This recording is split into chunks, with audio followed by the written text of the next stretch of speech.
Herb Norwegian.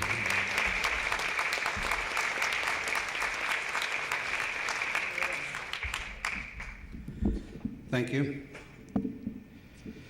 I'm glad to be before you people. I want to thank Vance Martin, Harvey Locke, Kathy Wilkinson, all the great people that took part in some of our discussions there the other day, people from the Inuvialuit, the Salt River, the Lusokay people, and all you good people that are here to talk about Mother Earth and to make sure that that we take care of the land and make sure that it's left well intact when we're long gone, and making sure that our children have something for themselves to enjoy.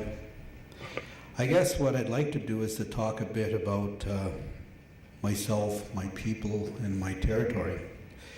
I come from, and somebody asked me, am I Norwegian? Now, I am part Norwegian and part Dene, and that goes back about 4 generations. I met a Norwegian, real Norwegian here in the ground yesterday. He was shocked, and somehow or another we just had a natural attachment to each other. He was the real Norwegian, and I was kind of like the bush Norwegian, I guess as you call it. So, quite an interesting combination. Again, I want to thank you. I come from the Dehcho territory. We live in the southwest corner of the Northwest Territories along the Alberta Northwest Territory border, Yukon border. And we have the great Dehcho River, the Mackenzie River that runs right through our territory. Our territory is about roughly the size of Montana. And there we have approximately about 6,000 people. And we have roads, we have airports, and we're, I guess, in a good situation where we can actually control our destiny. But over the last years, we've been bombarded with development. It's been quite a long haul for me, especially. I've been in this business for the last almost 30 years. Just as a young Dene, attended a meeting, and then I was brought into the whole discussion of who the Dene were, and of course I was taught by elders, and just over the period of 30 years, I mean, being involved in large settings like this, talking to people, it didn't take very long. 30 years is almost like 5 years for me. I mean, this just time just flew. But we were up in a big struggle, and the big issue was land. The first big item that we had to deal with back in the 70s was the Mackenzie gas pipeline. And at that time, we had to tell the world who we were and that we weren't ready for such a mega project. And then the project had sort of died.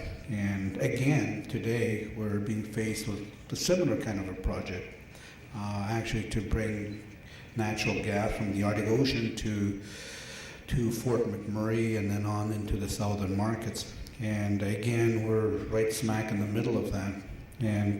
But over the years, we've been actually just concentrating on who we were and what we need to do for ourselves.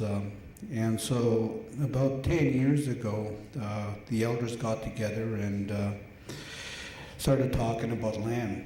And land was really, really key for them, because they saw lands around them where in Canada, First Nation groups are put in a position to negotiate or have discussions with the Canadian government to talk about lands. And in those days, land and money was exchanged.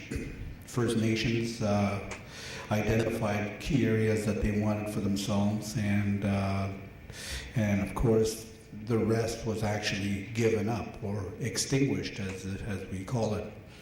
Never to ever lay claim to that land that they've given up. And over the years, a number of groups around in our territory have entered into those kinds of agreements. The Decho Dene took a different approach. We gathered with our elders, and they said that they didn't want to give up any land. In fact, the territory that you see there on the wall is actually the size of that we've used for a long time. Now, the elders said, well, we can't give it up. Now, we're not interested in giving up any piece of land. So then we got into another discussion about, well, how can we keep it intact? So we then brought people together and designed a program called Traditional Land Use Occupancy. And there, what that was about is actually bringing together harvesters throughout the territory and sitting down with each harvester in each community and talking about areas that they've actually harvested. I'm talking about where did you shoot moose, where's your trap line, where are your cabins, where do you fish, and where are all the burial grounds, where are your spiritual gathering spots. And the survey that we developed was roughly something like about 30 questions, and they were pretty key questions because this was something that we had to put together in case that we had to go to court. Now, it was done in such a way that it's considered legal quality, so that we could actually enter this evidence into court. And we then started off the questionnaire, and that was, if I can remember, it was about 9 years ago when I first, and this is how I got involved in this project, is being a mapper, and of course being a harvester and knowing the land that I come from.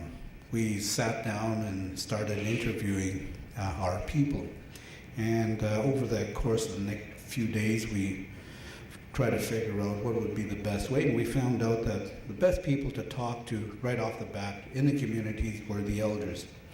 And the best approach that I used was to actually talk about, asking elders exactly where did they hunt and trap. An elder, and I told this little story in our earlier session that I approached an elder.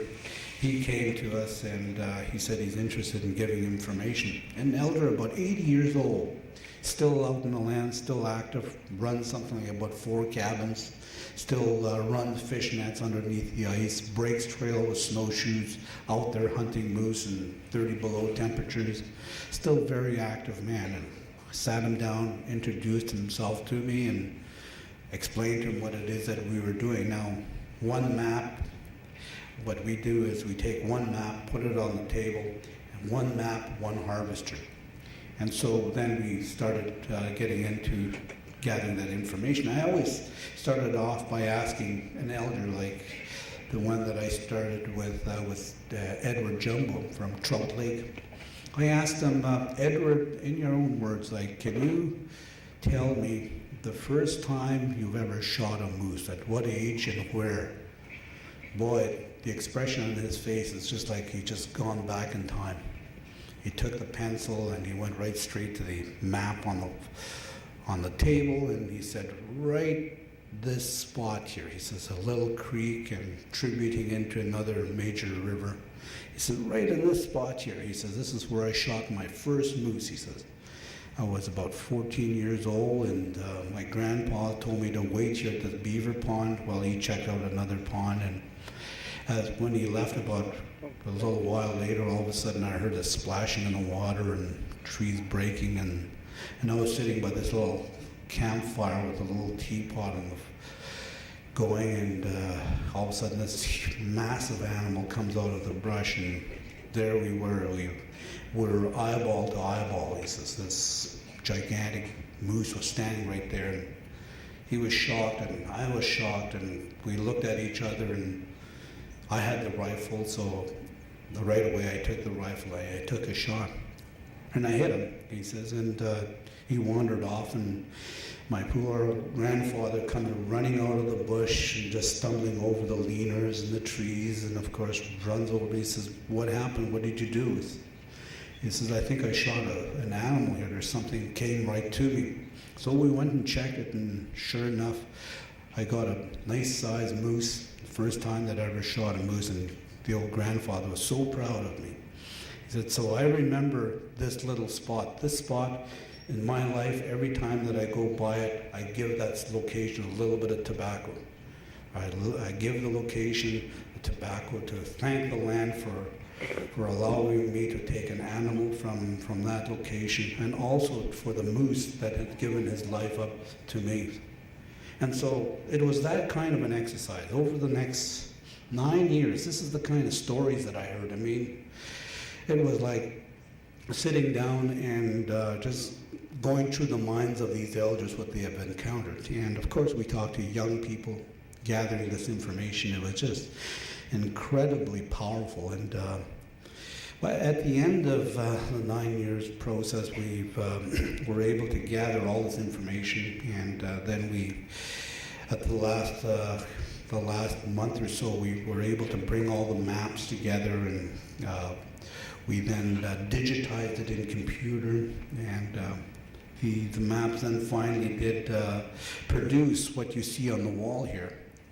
And it was a powerful experience, because here you saw every piece of information that we've gathered over 9 years. And what we ended up with was something like about 45,000 pieces of data, grave sites, everything that you wanted to find out about in the Dehcho territory. So that was quite exciting, because now what we're in the process of doing right now is taking this information. This becomes the foundation for a Dehcho land use plan. And right now, I'm the chairman of the Dehcho land use plan, and we're well into our 4th year.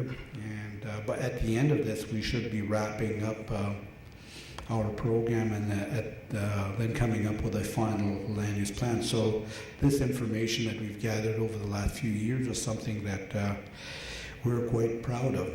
And of course, there's some other sensitive areas that we've also worked on. The Nahanni Park, as Harvey talked about, very sensitive area. We've always described the Nahanni Park as the jewel in the Dehcho crown, or the Yamoria's cradle, as we call it, because it's such a sensitive area. It's almost like a Shangri-La in its own territory. It's just, people have ever traveled through there, I think you'll get the feeling of these spirits that still live in the wall of these canyons, and the guggling of these clear water creeks that just tribute into the South Nahanni, and the wolves, of course, laying on the side of the mountains, the Dall sheep that just whisked in the dark, the grizzly bears that just tiptoe through the gravel bars. I mean, this is what we're talking about. And when we talk about the Nahanni, it's very close to me. As a matter of fact, last week I just came out of the South Nahanni, and the Dene of the Dehcho are still allowed to hunt in the park. We're still considered as part of the cycle, the chain of balance, considered as part of the carnivore system. We go in there, we help ourselves to a moose, a sheep, or a caribou. But it's quite a spiritual place, and we have a number of other places that are very sensitive. You see the larger red area to the east side of the Dehcho territory, the Adegia, also considered very sensitive. So we're moving right along, and the stuff that we're doing in our territory is something that people are starting to pick up. I've been in discussion with some of our neighbors, the Tusoke people, the Salt River and Fort Smith area, and just around Canada, people starting to understand what it is that we're doing. And the reason that we've gone this approach is it's our belief that there is no way that we would ever give up any land. So if we're going to do something with it, let's put a land use plan in place. And so it's our belief, our philosophy, that land use planning in the Dehcho territory is the alternative to extinguishment. So we're on the track, and of course it's such a incredible piece of work. And every time I come before people like yourselves, I feel that I'm actually quite proud of the work that we've done. And I see other work that you people are also doing in other parts of the world. I'm really honored that you're going all out and you put a lot of emotions into the work that you're doing. And, everybody says that and of course the minister from Costa Rica said that we don't need the military, but I think we ourselves are a military of our own. We're eco warriors, we're environmental militia people. We're out there to defend the land and to take care of Mother Earth, and I want you to continue to keep doing that work. Masicho.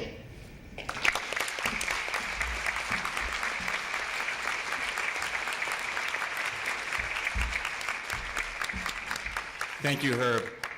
For the remaining few moments here, we would like to take any questions for the panelists. Questions, no comments. There are 2 microphones in the auditorium if you'd like to come up and ask questions. Please.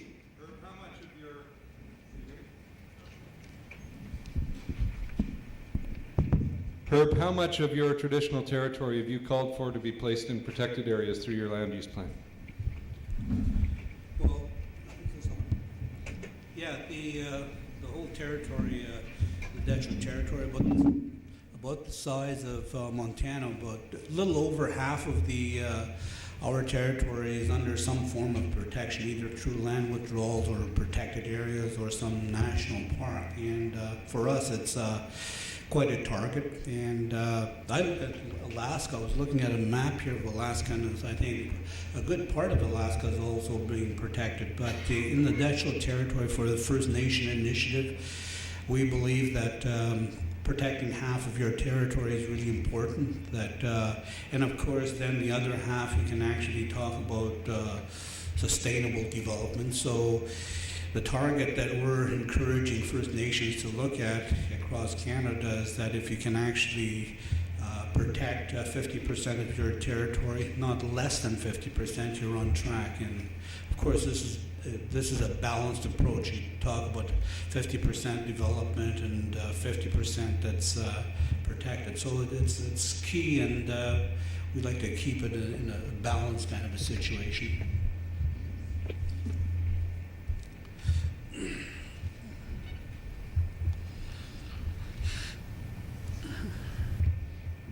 I have a question.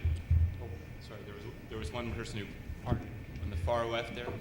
Good morning. My name is Richard Solarius with the Sierra Club. It's my understanding that Mexico is also part of North America. And while this has been a very interesting set of stories, this is really for Harvey Locke. There is a Sky Islands initiative going across the southern U.S.-Mexico border, and I'm curious if your vision would be ultimately to connect with that. Yes, yes, yes, and yes.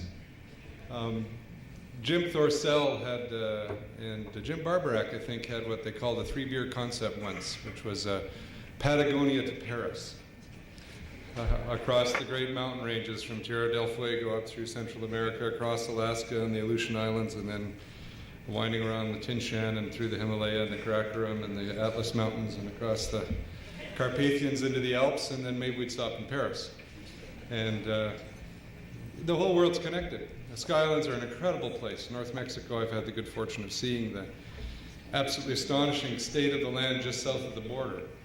And not only the Sky Islands, but the prairie dogs are the best, most intact piece of the Great Plains is the Janos Prairie in North Mexico, where there's these fabulous prairie dog colonies, and you can go and see fence posts with a golden eagle on every fence post for 10 in a row like that, or go to a bush and there's a dozen zone-tailed hawks on it. It's an astonishing place. And it's all connected, and you're right, we're all North Americans and we're all citizens of the world. And I guess if I could fantasize that the slide I showed of the vision of the 19th century, the vision of the 21st century is that we, inspired by people like First Nations people who actually have something that we ought to learn from, can make the 21st century a hell of a lot better than the last one. Hi, I'm Rob DeVellis. I have a question for Gary and for Harvey.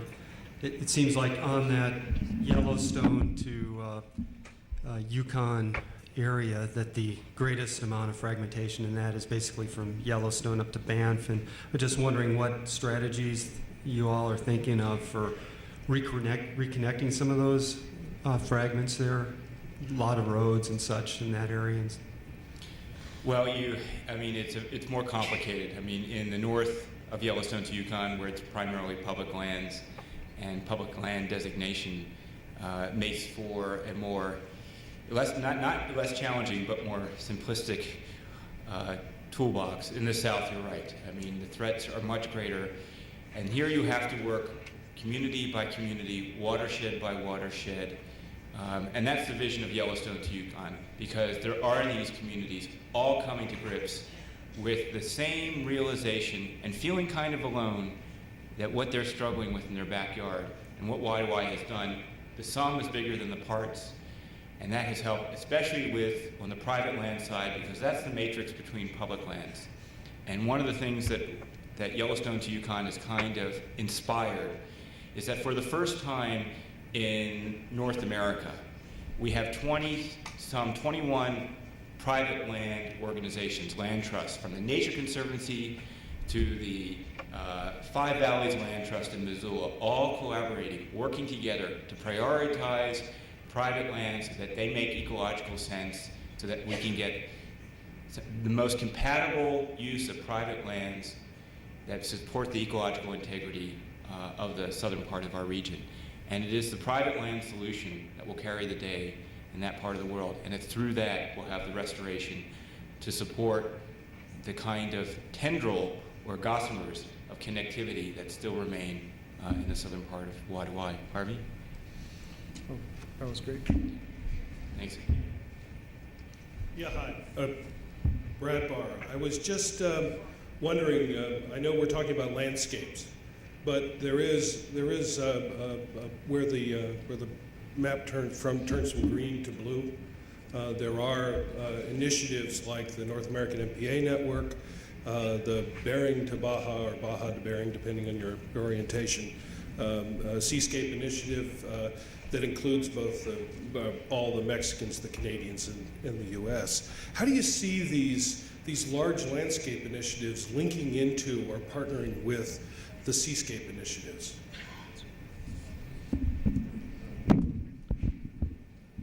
From a Canadian point of view, we're in a state of mental retardation on the marine protected areas. We talk about them, but we don't make them. And so we need a major push in the sea, just like we do by land. And I've had cause to do some work on this recently with some folks at the Canadian Parks and Wilderness Societies. We need a major push that the terrestrial biome and the marine biome have exactly the same set of issues and challenges. We need big interconnected networks of core protected areas by sea that operate at the right scale.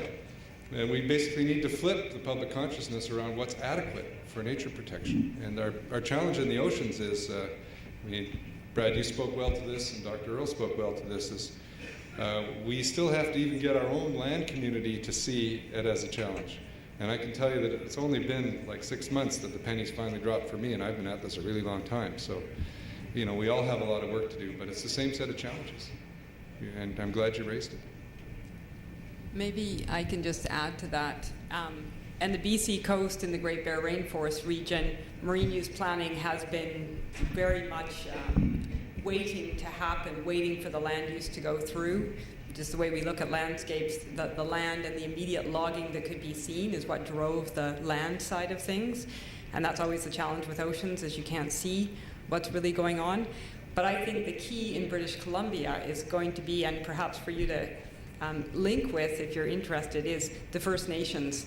They are so much more connected to the marine environment than the land environment. It was the non-native community driving that, and they are on the verge of doing marine planning themselves and driving the marine land use agenda, which is where the MPA program could and will connect to. So I have some connections with people who are involved in that if you want to talk after. Thank you very much. Well, I want to end our session, and I would ask that all of you show some appreciation to the talks, to our speakers for this morning.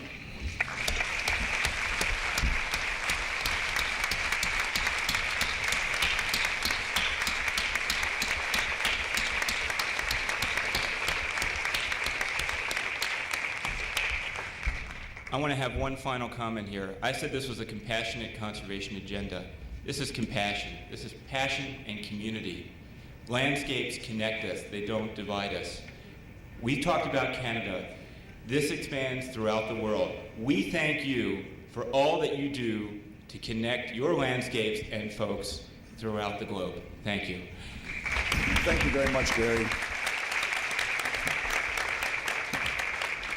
Right, don't leave your seats yet. You have your normal dose of important schedule changes and critical announcements. Right. Silent auction closes at about 5 o'clock this evening. We're trying to raise some money for the Alaska Native Heritage Center. There's lots of cool stuff in there, cheap. Go for it, please. Now, next announcement. Resolutions. You'll notice in this room, I don't think any of the resolutions committee are here because they're sleeping. They've knocked themselves out, literally, with upwards to 50 resolutions, most of which are already posted. There's a few coming in late that, despite the timeline not being adhered to, terrible, we are trying to, or they are trying to accommodate those. The resolutions are posted on this side, right, your right side of the main foyer. And there's nothing else over there except for a couple of notice boards. There's lots of room to mill around. You've all read in detail, I know, the resolutions process in your plenary program and read it many times, I'm sure. But the deal is you need to give any comments in writing by noon, okay? We might stretch that to 1 o'clock so that you have some time once you get out of the second session. And then after that, the committee takes those back, sees that if there's significant objections or what have you, because what we do is when these are presented tomorrow, if there is any significant objections, then they're put to a floor vote. But generally, we don't do that unless it's very serious, because what we're dealing with here is consensus. And I think all of us have been to international congresses where they spend the last day arguing about commas and buts and ands, and it's a real bummer. So we don't do that. So the comment period is critical, okay? End of that speech. Final little bit of the announcements are very important schedule changes for this afternoon as far as the concurrent sessions go. Many people have asked about the Wilderness Leadership School since it's come up several times, since it's where this Congress originated from. And so Wayne Elliott and Cheryl Curry, who Wayne runs the school now, need to have a presentation on where it all came from and what they're doing now. And that's going to be at 1:30 in the 4-acre room downstairs, all right? Immediately following that, one of the trustees of the Wilderness Leadership School, Pro Singh, is going to make a presentation as well at 3:30 on a Hindu purification process called Agnihotra, which the Hindus use and which he uses personally every morning to cleanse the environment of pollution, both of thought and of physical substance. It's a fascinating thing. He's going to talk about that for anyone interested at 3:30 in the 4-acre room. Space 6 is the next change, and this is at 3:30. There's quite a critical issue going on in the Zambezi Valley. And Paul Dutton made a presentation yesterday in the South Africa Connectivity Workshop. There's been a lot of requests for more details. So at 3:30 in Space 6 downstairs, a presentation on the big wildlands grab by Robert Mugabe that is happening now in the Zambezi Valley. So Paul will make a presentation on that. Final change on the schedule, or final clarification, I should say, White Lions, Icons of Pride and Hope, is in fact here, space 9 and 10 at 1:30. Little bit of clarification in the schedule. It wasn't quite clear, but it is here at 1:30, White Lions, Icons of Pride and Hope, space 9 and 10. Anyone interested in developing a network to map and monitor wild rivers globally, please get together at lunch today. Before lunch, meet over there. All right? You've been really patient. You may now go. Thank you.